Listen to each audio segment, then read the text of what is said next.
we started this conversation because we were both talking about the book, What Lights You Up? Hmm. And I read it and it was so powerful. And, I think you and I both feel a level of gratitude to be able to be doing work that lights us up, to be able to help people in these situations. And if you're not doing work that you are naturally aligned with, there's so much, that's where people get burned out. That's where people get frustrated. They feel unfulfilled in their work lives, and that spills over into their personal lives. So important to be doing work that you love. That is what we'll probably talk about. More important than money. The money will come if you're doing what you love because you're 10 times more likely to be successful when you align with what lights you up. Correct. Absolutely. Every generation enters the workforce and thinks that it's the hardest that it's ever been to find a job, right? Oh, for sure. But from where you sit, placing candidates every day, what is different about what early professionals are walking into today versus 5 years ago? Great first question. So, first of all, I'm old enough now, and I've been doing this my whole career where I've worked with generations, different generations. And for every generation, it does feel hard for different reasons, right? It's an emotional thing. But what early professionals are dealing with right now is so much different than 5, 10 years ago. I'd say the two major problems are volume and visibility. And so let me break that down. So, 5, 10 years ago, you applied for a job. You were one of, 50 to 150 candidates. You applied, you likely heard back. Or now you're applying, you can hit a quick LinkedIn app and there's maybe 400 to 1,000 candidates in a couple of days. Right? So the volume has just turned up so much. And not only that, you're not only competing with, the local candidates, you're competing nationally, sometimes even globally. And this is even at the entry and junior level. So it's very important for candidates to understand that they've got to do things differently to really be visible. I think that's what I hear a lot is candidates are frustrated because they feel invisible or they don't get feedback, and that Mm, is so wearing on people, right? So that's a absolutely. big difference. Is there a mindset shift that maybe somebody who is 6 months, a year into their job search and they're really not getting anywhere? What mindset shift should they adopt to really move into high gear? I think that, if you think you're doing everything right, but you're feeling really stuck, you're not getting any response, you're not applying as a professional that is confident with going in with something, showing how you can solve a problem. You're not positioning yourself right. Mm, Right nowadays, you need the candidates that are really breaking through. I feel like are the ones that are doing something bold, are doing something different. They're really making themselves seen as a problem solver or as an expert in something. Even at the entry level, they're positioning themselves as somebody that can come in and immediately make an impact. And so I think that's really important. And that starts with, and we talk a lot about this with your LinkedIn presence, but getting engaged. It doesn't just have to be on LinkedIn, but messaging direct managers, finding out groups you can be a part of that will help mhm. you learn more about these positions and companies that you're applying to. So I think that's the mindset shift. In a place like Buffalo, it's like there's always somebody, you know, someone who knows someone who knows someone who knows you, right? So Absolutely. there's always bridges that can be gapped. So that's great. There is a real tension happening right now between what entry and early career candidates expect from a job and what the market is actually offering, right? For You sure. see both sides of that table. Where is the disconnect? And what do you think needs to move first? The tension is real. And this is actually not a new problem. I feel like I've been coaching on this since the beginning of my career. Some of it is just the way expectations are set right from education, right? It's like, oh, you're going to get this degree, you're going to get out, you're going to ask for 60,000. People are telling you, know your worth, don't settle, all these types of things. But the truth is, you really need to, you need to get in there and show them that it's not an entitlement mindset. It's a growth mindset. Like, Hmm. I want to get in, I want to grow with you. This is the foundation that I offer, but I'm a quick learner. And I think that's so important. I think from the employer side, they're overwhelmed as well. Their budgets are tighter for hiring. They're afraid to make the wrong decision. Um, the processes are lengthier, but the expectations are just they're just different. I think people want more plug and play. They want someone to come in and make an impact right away. I would coach somebody that was earlier in their career, especially if we're talking about, talking about salary and flexibility and all the things that they want. I would say, do your research, right? This is something I would help a candidate with. Do your market research and then go in saying, well, I've done my research. This is what I see going on in the market. This is what these positions are paying. This is what I bring to the table, right? Show that you understand the market. You show that and I would always add to that, I would say, I'm flexible for the right opportunity. How does your company look at pay increases and things like that?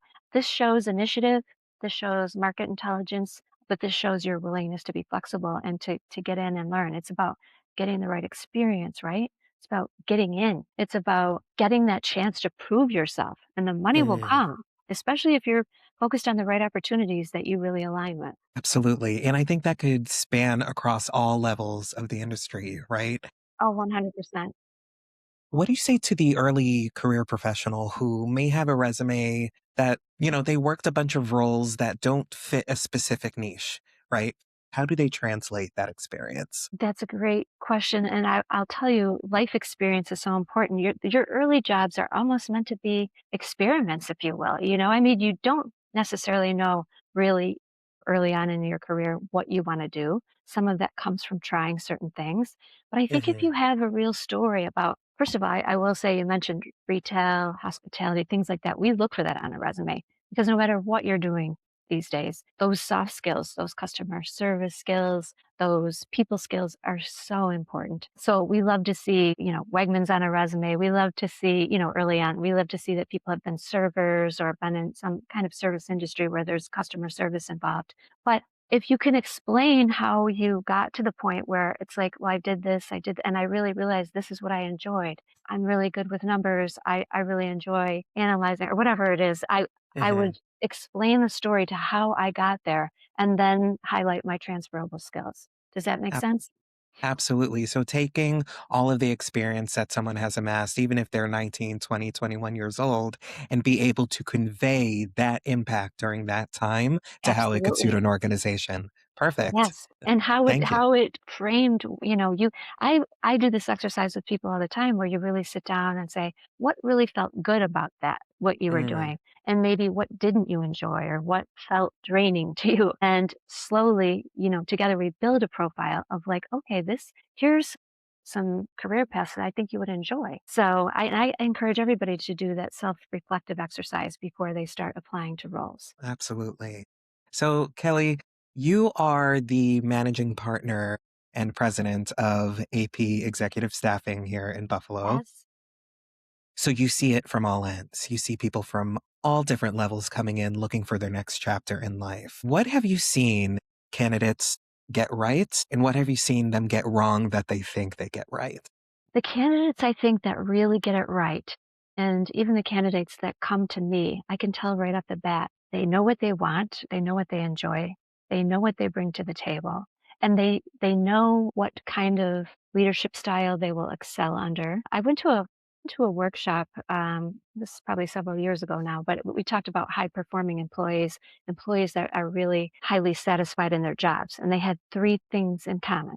They loved what they did, right? So they loved the work. They were aligned with the actual work, but they also loved where they did it. And so the company, their values aligned with the company's values. And then they loved who they worked for. So again, they excelled under that leadership style. When you know those things coming in, I think you're way ahead of the game. Mhm. If you don't know, and oftentimes, like the early professionals, there's so many resources to help you figure that out, right?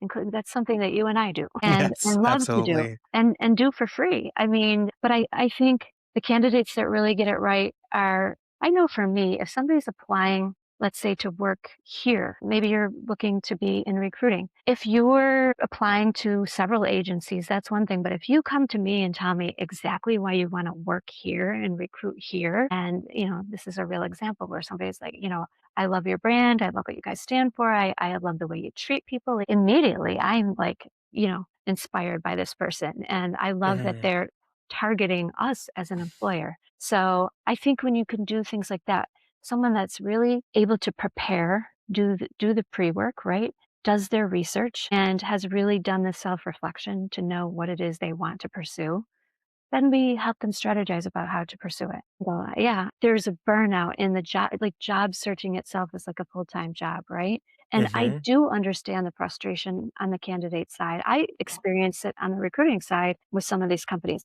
I do want to, defend companies to a certain point. Let's look at it from their end. The same thing I said in the beginning about the volume, right? So now you've got Hmm. AI tools. So, within 72 hours of posting a job, you've got hundreds or thousands of applications, and Right. maybe your AI tools are doing the pre-screens for you.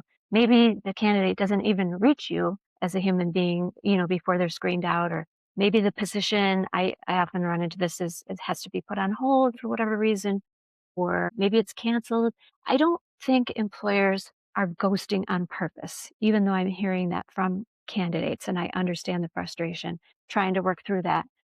I want to let candidates know I don't think they're doing it on purpose. I just think it's the reality of the systems we're using right now and hopefully refining to get better. A lot of candidates are feeling, okay, if you're going to ghost me, then I'm going to ghost you when it services me Right. from a candidate Never a good standpoint. approach. Right. So where's that fine line? Should they expect formalized rejections every time? I give that to everybody because it's so important. And just because I can't help you now, it's like maybe I can help you in the future. I want to keep that relationship going. I wish companies understood why that's so important as well. But again, I do think they're overwhelmed. I think that, the days of just putting in your application or sending in your resume, waiting, maybe following up once and then hearing nothing and kind of giving up, I wouldn't do that either. It's about a really thoughtful, targeted follow up, right? Mm, It's like coming back to the person saying, I remember something we talked about in our interview, Jay, that really sparked something in my mind about this experience I have from my last job or my internship that I really think could help with your situation. Or I saw on your website you guys launched this new product, and that's something that I'm really excited about and feel like I could contribute to, immediately. Like something that makes you really stand out. I think that's mm. the way to get somebody's attention through all of the noise. Simply checking in to check in and, hey, I'm looking to see where my application sits.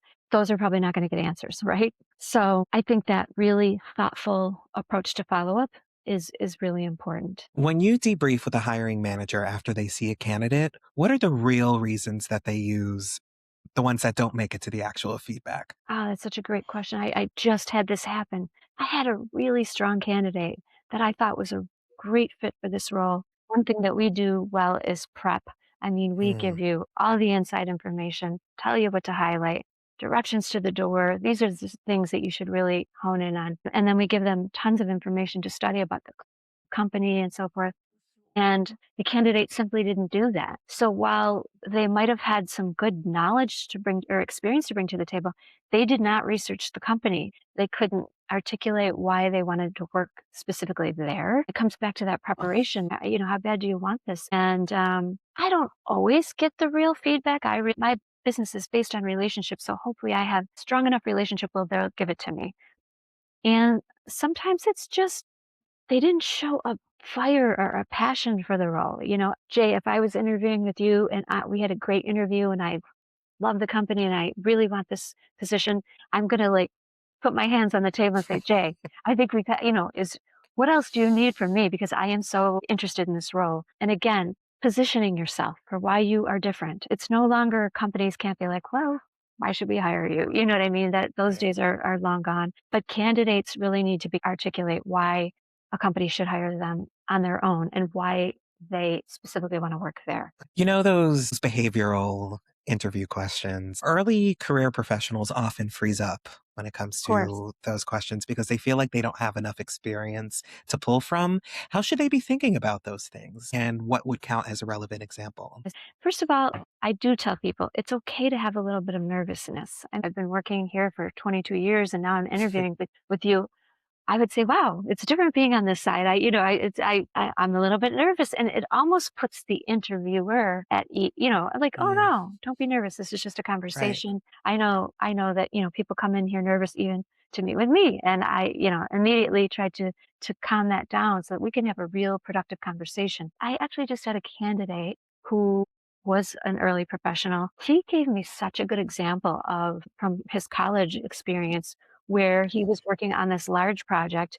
He was the lead. He had like 8 members on his team, and a couple of them were just not pulling their weight like the other members were. And how he handled that and how he inspired the team and how he made sure that everybody was like playing to their strengths. They felt like they were real contributors that made them contribute more. Like I was like so impressed. I was like, you have to talk about this. This is fantastic.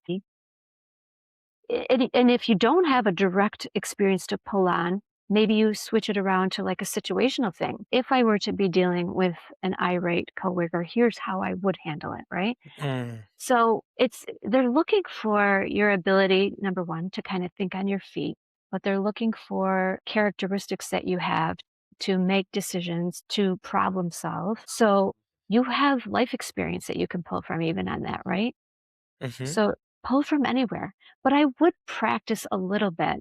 And again, there are so many tools online that will give you some sample questions, but in just some things that you feel confident, some situations that could apply to different things that you feel confident in talking about, just to prepare. What about with the way candidates position themselves on LinkedIn and other social Oh, media platforms?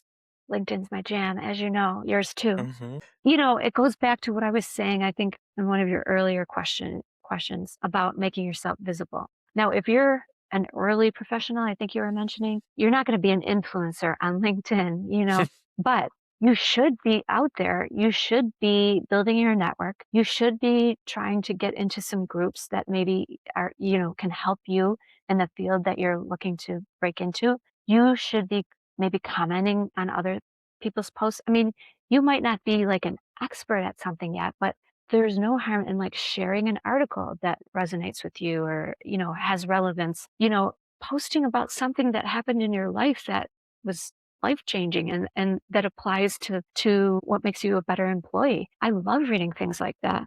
But you definitely have to have a presence. I mean, everybody's looking, right? They're looking at all your social media. Let's face it, they're looking at everything. This is your opportunity to brand yourself, right? And like if you walked out of the room, what would people say about you? And I think you can showcase that on LinkedIn. It's free. Your LinkedIn profile is kind of like your live resume with references sometimes. If you can get recommendations, that's huge. People to endorse your skills, huge. And for you to be able to really clearly articulate just at a glance. Sometimes it's even more powerful than a resume, what you do and what you're looking to do, right? And definitely don't want to see anything negative. People that are speaking negatively about recruiters, well, it's probably not going to help you in your job search, right?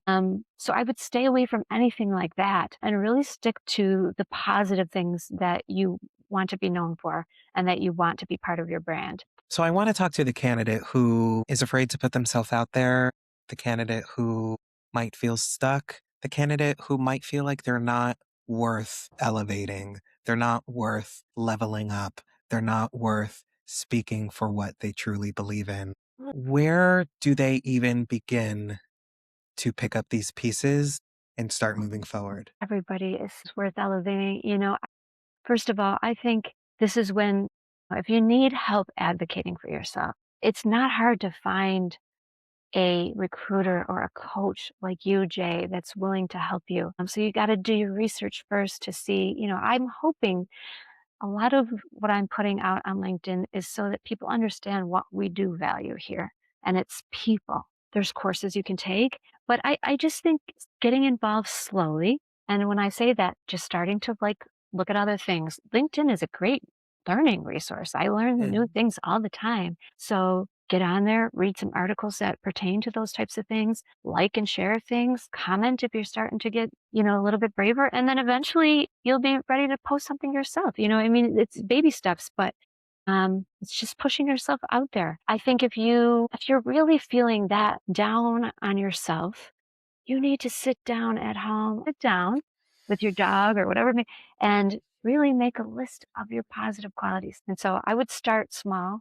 and just continue to grow. And I would seek out people that will support you and help you realize the good in you and how to articulate it. If someone is listening to this and they're 6 months into their career or into their job search, and feels like it's going nowhere, and they could only change one thing this week, what would that thing be? I think it would be networking.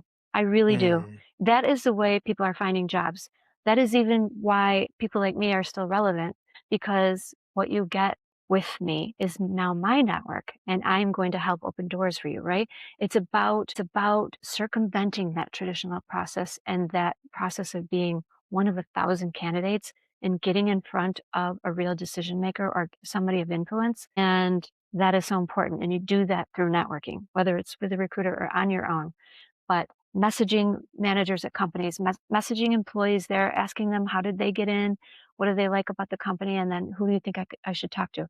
I would definitely say networking. excellent. I think that's a great place to wrap it up, Kelly. I Awesome. appreciate That was your a time. I appreciate you having me on. Thank you so much for having me. Thank I you. appreciate all you're doing to help people. I think it's so needed. Thank you. I appreciate it.